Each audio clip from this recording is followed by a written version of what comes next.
Pagi itu, rumah besar keluarga Lestari terlihat terlalu rapi untuk ukuran tempat kejadian perkara. Tidak ada tanda perlawanan, tidak ada barang berserakan, dan tidak ada jendela yang terbuka paksa. Arman Lestari, pengusaha properti terkenal di kota Sukamerta, ditemukan meninggal di sofa ruang tamu. Posisi tubuhnya seolah ia hanya tertidur setelah malam yang panjang. Tangan kanan terkulai di sisi sofa, wajahnya tenang tanpa ekspresi ketakutan. Namun ketenangan itu justru menjadi tanda pertama bahwa ada sesuatu yang tidak wajar. Raka Pradipta berdiri cukup lama di tengah ruang tamu, tidak langsung mendekati jasad. Ia membiarkan matanya menyapu ruangan secara perlahan. Dinding putih bersih, lantai marmer mengilap, dan furnitur yang tertata simetris. Rumah ini dirancang untuk menunjukkan keteraturan, bukan kehangatan. Sebuah rumah yang lebih sering dipamerkan daripada ditinggali. Di tengah ruang tamu, tepat di atas meja marmer persegi, berdiri sebuah vas bunga kaca bening berisi bunga lili putih. Air di dalamnya terlihat jernih, nyaris seperti baru dituangkan beberapa menit lalu. Tidak ada daun layu, tidak ada endapan di dasar vas.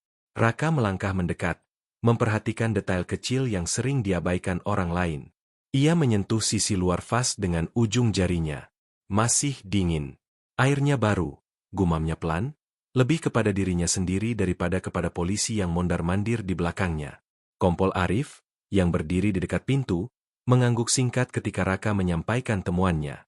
Menurut laporan awal, Arman Lestari diperkirakan meninggal sekitar pukul 2 dini hari akibat serangan jantung. Tidak ada luka, tidak ada tanda racun yang langsung terlihat. Kematian yang, di atas kertas, tampak alami. Namun Raka tahu, kematian alami jarang meninggalkan rasa janggal. Ia kembali memperhatikan vas bunga itu. Bunga lili putih bukan pilihan acak. Bunga itu dikenal tahan lama, tidak memerlukan penggantian air setiap hari.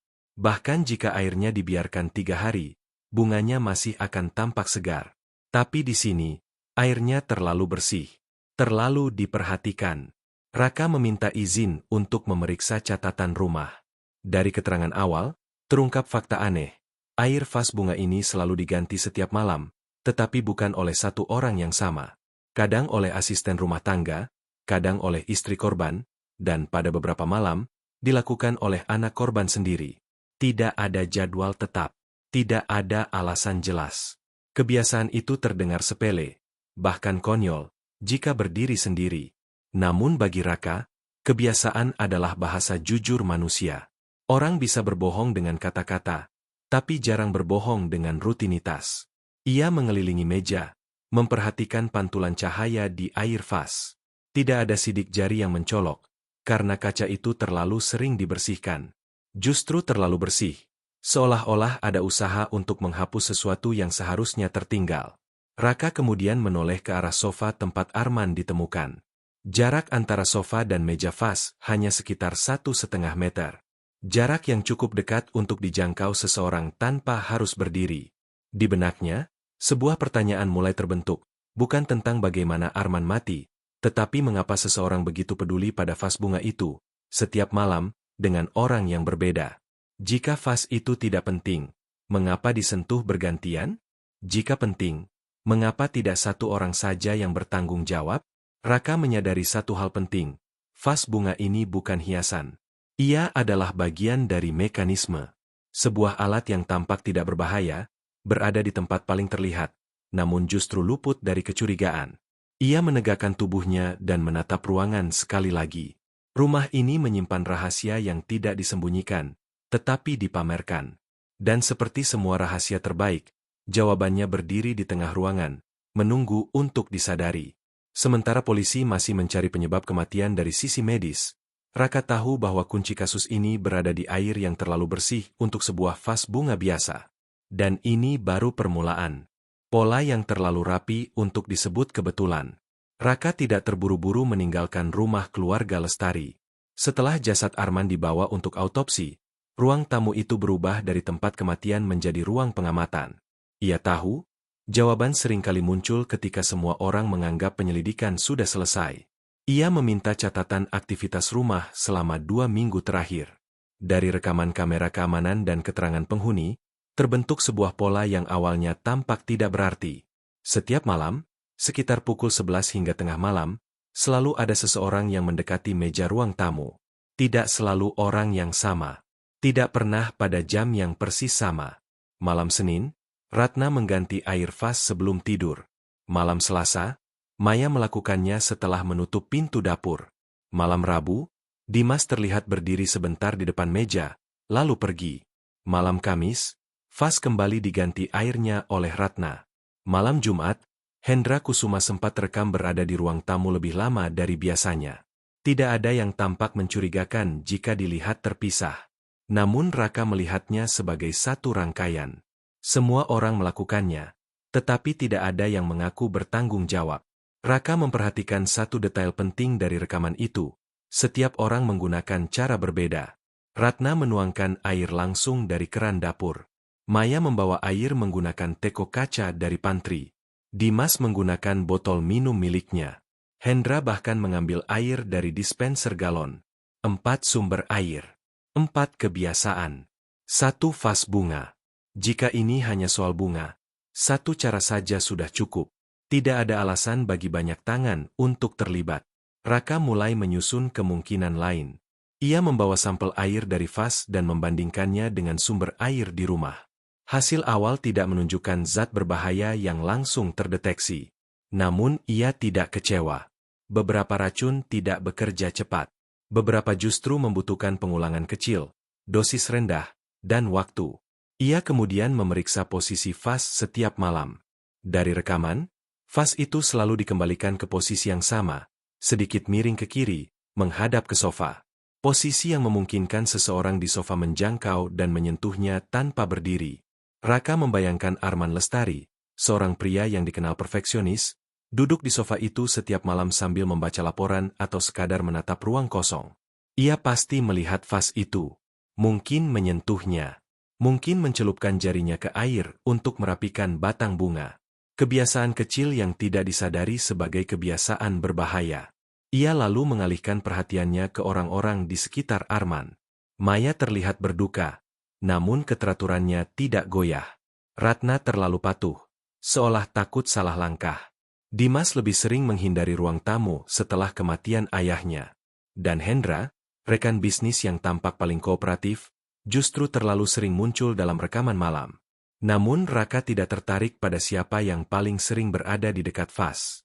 Ia lebih tertarik pada siapa yang memastikan semua orang pernah menyentuhnya. Karena disitulah letak kecerdikan kasus ini. Jika racun ditemukan, semua akan saling mencurigai. Jika tidak ditemukan, kematian akan dicatat sebagai alami. Dan jika setiap orang pernah mengganti air, maka tidak ada satupun yang bisa ditunjuk dengan yakin. Itu bukan rencana impulsif. Itu rancangan yang membutuhkan pemahaman tentang kebiasaan manusia, tentang bagaimana tanggung jawab bisa disebar tanpa disadari. Raka berdiri di ruang tamu yang kini kosong. Vas bunga masih berada di sana. Kali ini tanpa bunga, tanpa air. Ia menatap meja marmer yang bersih, terlalu bersih. Ia menyadari sesuatu yang lebih mengganggu daripada dugaan racun. Seseorang di rumah ini sedang mengarahkan orang lain untuk ikut serta, tanpa mereka sadari, dalam sebuah kematian yang dirancang agar tampak wajar. Dan orang itu bukan yang paling mencurigakan. Kasus ini tidak akan dipecahkan dengan mencari siapa yang membenci Arman Lestari. Kasus ini akan terpecahkan dengan mencari siapa yang paling diuntungkan ketika semua orang merasa bersalah, tapi tidak cukup bersalah untuk dicurigai. Raka tahu, langkah berikutnya akan memaksa seseorang melakukan kesalahan kecil. Dan dari kesalahan itulah, kebenaran akan muncul. Motif yang terlihat jelas, namun terlalu mudah dipercaya. Hasil autopsi awal akhirnya keluar. Tidak ditemukan racun yang lazim digunakan, tidak ada tanda kekerasan, dan kondisi jantung Arman Lestari menunjukkan pelemahan yang bisa dikaitkan dengan tekanan kerja bertahun-tahun. Secara medis, kematiannya bisa dengan mudah ditutup sebagai serangan jantung alami. Namun Raka tidak puas. Ia membaca ulang laporan itu dengan saksama, bukan untuk mencari apa yang tertulis, tetapi untuk memahami apa yang tidak tertulis. Tidak adanya racun bukan berarti tidak ada zat asing. Beberapa senyawa tidak meninggalkan jejak jelas jika diberikan dalam dosis kecil dan terus-menerus, terutama jika masuk ke tubuh melalui cara yang dianggap tidak berbahaya. Seperti air. Raka mulai mempelajari kebiasaan Arman selama 6 bulan terakhir. Dari catatan dokter pribadi, Arman sering mengeluhkan rasa pahit di mulut, tenggorokan kering di malam hari, dan kelelahan yang datang tanpa sebab jelas. Gejala yang mudah diabaikan, apalagi oleh seseorang yang terbiasa memaksa tubuhnya bekerja lebih keras daripada orang lain. Polisi mulai mengerucutkan perhatian pada Hendra Kusuma, rekan bisnis yang sedang berseteru soal proyek besar, dengan catatan konflik keuangan yang cukup panjang. Hendra juga satu-satunya orang luar keluarga yang cukup sering berada di rumah itu pada malam hari. Motifnya jelas, aksesnya masuk akal, dan sikapnya terlalu tenang untuk seseorang yang baru saja kehilangan rekan kerja. Raka membiarkan kecurigaan itu berkembang. Ia tahu, dalam banyak kasus, pelaku sebenarnya justru bersembunyi di balik tersangka yang tampak paling masuk akal. Sementara semua mata tertuju pada satu orang lain akan merasa aman. Namun Raka kembali pada vas bunga. Ia memeriksa ulang posisi vas, tinggi meja, dan jarak ke sofa. Arman bertubuh tinggi, dan jika duduk bersandar, tangannya secara alami akan jatuh tepat di sisi meja. Raka membayangkan kebiasaan kecil, menyentuh air, merapikan bunga, membasahi jari lalu mengusap kening. Gerakan refleks yang dilakukan tanpa berpikir. Ia kemudian menyadari satu hal yang sebelumnya terlewat. Tidak satupun penghuni rumah mengganti air vas pada waktu yang sama setiap malam. Jamnya selalu berbeda. Namun selalu setelah Arman selesai makan malam dan sebelum ia duduk lama di ruang tamu. Seolah-olah seseorang memastikan air itu selalu siap sebelum digunakan. Raka mulai mencurigai bahwa racun, jika memang ada, tidak dimasukkan setiap malam. Bisa jadi hanya pada malam tertentu, sementara malam-malam lain berfungsi sebagai kamuflase. Dengan banyak tangan mengganti air, tidak akan ada satupun yang bisa mengingat kapan perubahan itu benar-benar terjadi.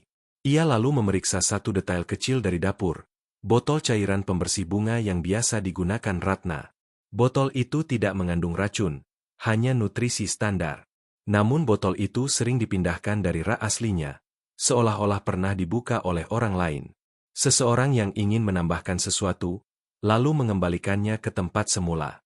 Raka mulai merasakan arah kasus ini. Bukan soal kebencian terbuka atau pertengkaran besar. Ini tentang kedekatan, tentang orang yang tahu kebiasaan korban lebih baik daripada siapapun. Orang yang tahu bahwa Arman tidak akan curiga pada sesuatu yang selalu ada di ruang tamunya. Seseorang yang tidak perlu memaksa, tidak perlu menyelinap, dan tidak perlu terlihat mencurigakan. Ketika Kompol Arif menyampaikan bahwa penyelidikan terhadap Hendra akan ditingkatkan, Raka tidak menentangnya. Ia justru menyarankan agar Hendra dibiarkan merasa aman, agar pelaku sebenarnya percaya bahwa rencananya berjalan sempurna. Karena bagi Raka, satu hal sudah jelas. Vas bunga itu bukan alat pembunuhan yang berdiri sendiri. Ia adalah bagian dari skema yang memanfaatkan rasa percaya di dalam keluarga. Dan pelaku yang sebenarnya bukan orang yang datang dari luar, melainkan orang yang setiap malam punya alasan wajar untuk berada di rumah itu. Seseorang yang kehadirannya tidak pernah dipertanyakan.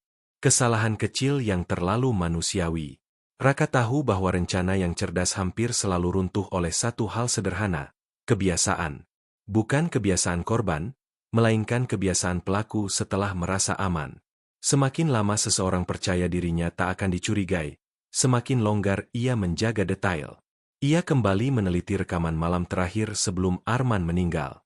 Pada malam itu, vas bunga diganti airnya 2 kali. Pertama oleh Ratna, sekitar pukul 11 kurang sedikit.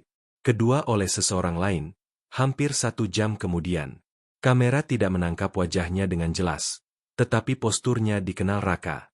Orang itu tidak membawa air dari dapur, pantry, atau dispenser. Ia datang dengan tangan kosong, lalu pergi dengan tangan kosong. Namun vas itu terlihat berbeda setelahnya. Airnya sedikit lebih keruh selama beberapa detik sebelum kembali bening. Perubahan singkat yang hampir tak terlihat. Raka meminta pemeriksaan lanjutan terhadap sisa air yang masih tersimpan di saluran pembuangan wastafel ruang tamu. Bukan racun keras yang ditemukan, melainkan zat aditif yang biasa digunakan dalam dunia farmasi, senyawa yang aman dalam dosis sangat kecil, tetapi berbahaya jika terakumulasi dalam tubuh dalam jangka waktu tertentu. Zat itu tidak mematikan secara langsung. Ia melemahkan organ, mempercepat kelelahan jantung, dan membuat kematian terlihat alami. Dan zat itu tidak dijual bebas. Raka memeriksa daftar siapa saja yang memiliki akses terhadap zat tersebut. Tidak banyak. Salah satunya adalah seseorang yang pernah menempuh pendidikan kesehatan, meski kini tidak lagi bekerja di bidang itu. Nama itu muncul di berkas lama, bukan sebagai tersangka, melainkan sebagai informasi latar belakang yang dianggap tidak relevan. Raka lalu kembali pada catatan pergantian air. Dari seluruh penghuni rumah, hanya satu orang yang konsisten melakukan satu hal kecil. Setiap kali ia mengganti air vas, ia selalu membersihkan bagian dalam bibir vas dengan kain. Bukan karena kotor, melainkan karena kebiasaan lama. Kebiasaan yang tidak disadari sebagai kesalahan. Raka mencocokkan itu dengan bekas serat kain mikro yang tertinggal di tepi vas pada malam terakhir. Serat yang tidak pernah muncul saat Ratna atau Dimas mengganti air. Ia tidak langsung menyimpulkan. Ia justru mempersempit ruang gerak. Polisi mulai memberitahu keluarga bahwa ada kemungkinan keterlibatan orang dalam rumah. Pernyataan itu membuat semua orang gelisah, kecuali satu. Seseorang tetap menjalani rutinitas dengan tenang, tetap menjaga rumah rapi, dan tetap memastikan vas bunga tidak pernah kosong, meski bunga sudah tidak lagi diletakkan di dalamnya. Disitulah Raka yakin. Orang yang merasa bersalah akan menjauh dari sumber masalah. Orang yang merasa berhasil justru ingin memastikan semuanya tetap seperti biasa. Motifnya pun mulai terlihat jelas. Arman Lestari sedang bersiap mengubah struktur kepemilikan aset. Ada dokumen yang akan ditandatangani, keputusan yang akan mengubah hidup banyak orang di rumah itu. Kematian Arman menghentikan semuanya, membekukan rencana, dan membuka jalan bagi satu orang untuk tetap berada di posisi aman. Raka menatap ruang tamu yang kini terasa lebih sunyi dari sebelumnya. Vas bunga masih berdiri di atas meja, kosong, namun tetap dirawat. Sebuah simbol dari sesuatu yang seharusnya sudah tidak penting, tetapi tetap dipertahankan. Ia tahu, narasi terakhir tinggal menunggu waktu. Bukan dengan pengakuan emosional, melainkan dengan bukti yang terlalu rapi untuk dibantah. Dan pelaku, yang selama ini terlihat paling rapuh, sebenarnya adalah orang yang paling siap. Air yang terlalu dijaga, kebenaran yang tak bisa disembunyikan. Raka tidak pernah percaya pada pengakuan yang datang terlalu cepat. Ia lebih mempercayai rangkaian fakta kecil yang, ketika disusun dengan benar, berbicara dengan sendirinya. Maka pagi itu, ia tidak memanggil siapapun ke ruang tamu. Ia justru meminta semua orang berkumpul di ruang makan, tempat Arman Lestari terakhir kali terlihat hidup. Di atas meja, Raka meletakkan satu map tipis. Tidak ada foto mengerikan, tidak ada hasil laboratorium yang rumit. Hanya catatan waktu, kebiasaan, dan satu kesimpulan sederhana. Arman tidak diracun dalam satu malam. Ia dilemahkan perlahan, dengan zat aditif yang dicampurkan dalam air vas bunga pada malam-malam tertentu. Zat itu tidak berbahaya jika disentuh sekali atau dua kali. Namun Arman memiliki kebiasaan kecil yang tak pernah ia sadari. Setiap malam, setelah duduk lama di sofa, ia akan membasahi ujung jarinya dari air vas lalu mengusap kening atau bibirnya. Gerakan refleks, berulang, tanpa curiga. Kebiasaan itu diketahui oleh satu orang. Bukan Ratna, bukan Dimas, dan bukan Hendra. Orang itu adalah Maya Lestari. Maya tidak menambahkan zat itu setiap malam. Ia melakukannya secara berkala, cukup untuk melemahkan tubuh Arman tanpa meninggalkan pola mencolok. Malam-malam lain dibiarkan bersih, bahkan diganti oleh orang lain, agar tidak ada satupun yang bisa menunjuk waktu pasti perubahan air. Ia sengaja membiarkan Ratna dan Dimas ikut mengganti air. Bukan untuk membantu, tetapi untuk menyebarkan rasa bersalah. Agar jika suatu hari muncul kecurigaan, semua orang merasa terlibat, meski tanpa niat. Latar belakang Maya yang pernah mengenyam pendidikan kesehatan memberinya pemahaman tentang dosis kecil dan efek jangka panjang. Ia tahu zat itu tidak akan langsung terdeteksi dalam autopsi standar. Ia juga tahu, kematian Arman akan tampak seperti akhir wajar dari hidup yang penuh tekanan. Motifnya bukan kemarahan sesaat. Arman berniat mengubah struktur kepemilikan aset, mengalihkan sebagian besar harta ke yayasan, dan mengurangi kendali keluarga atas perusahaan. Bagi Maya, keputusan itu berarti kehilangan perlindungan, kehilangan posisi, dan kehilangan kendali atas hidup yang telah lama ia atur dalam diam. Vas bunga adalah pilihannya karena terlalu biasa untuk dicurigai. Terlihat, disentuh, dirawat, dan diabaikan pada saat yang sama. Kesalahan Maya bukan pada rencana besarnya, melainkan pada satu kebiasaan kecil yang tak bisa ia lepaskan, membersihkan bibir dalam vas setiap kali mengganti air. Kebiasaan lama yang meninggalkan serat kain mikro dan menghapus jejak orang lain, justru menandai kehadirannya sendiri. Ketika bukti-bukti itu disusun, Maya tidak berteriak. Ia tidak menyangkal dengan emosi berlebihan. Wajahnya tetap tenang, hampir lega. Seolah beban panjang yang ia pikul akhirnya memiliki nama. Kasus ini ditutup bukan dengan keributan, melainkan keheningan. Raka berdiri kembali di ruang tamu rumah itu untuk terakhir kalinya. Vas bunga telah disingkirkan. Meja marmer kini kosong. Ruangan itu kehilangan pusat perhatiannya, seperti tubuh tanpa kebiasaan lamanya. Ia menyadari satu hal yang selalu ia temukan dalam kasus-kasus seperti ini. Pembunuhan paling rapi bukan dilakukan dengan senjata, melainkan dengan kesabaran dan pemahaman tentang orang yang paling kita percaya. Dan di rumah keluarga Lestari, kepercayaan itulah yang menjadi racun paling mematikan.